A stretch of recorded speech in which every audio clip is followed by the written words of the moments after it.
The theory says that something that's happened before in a self-organizing system is more likely to happen again. So if you make a new chemical for the first time and crystallize it, the crystals won't have formed before, and you may have to wait a long time. Often you have to wait years for the first crystals to form. But once they've formed, there's now a pattern in nature for this. And if you try crystallizing the same thing again, it should get easier. And the more you do it, the easier it should get. And this is actually what chemists find. But they don't they just take it for granted that it's them getting better at doing it, or bits of previous crystals get wafted around the world as dust in the atmosphere. So this is a well-known phenomenon.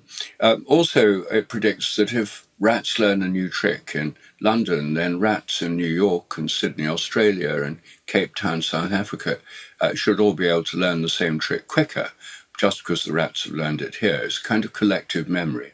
So it's like Jung's collective unconscious. And one experiment that's going on right now to test it is with the 5-letter word puzzle Wordle, which maybe you've come across. It's a New York Times thing. It's issued every day, and it's 5 blanks. You have to fill in the blanks to make a 5-letter word, and there are no clues. So you have to guess, and people have different strategies, and millions of people do it every day.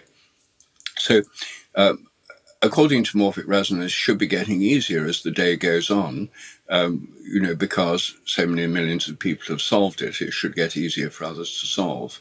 And there's a student project going on right now here in Britain where the student is looking at whether Wordle does actually get easier to solve during the day. And indeed it does. And she's done it over a whole range of days so far. And on every single occasion, every single day, the same pattern.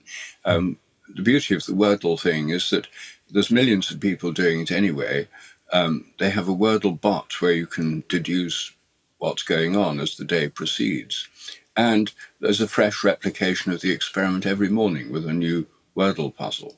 So anyway, these are examples. Morphic resonance is really about memory in nature, collective memory in each species. Every individual draws upon the collective memory and contributes to it, a bit like Jung's collective unconscious. And in its most general sense, it says the so-called laws of nature are more like habits, not fixed laws that were all there at the moment of the Big Bang, but habits that have evolved along with nature, subject to natural selection.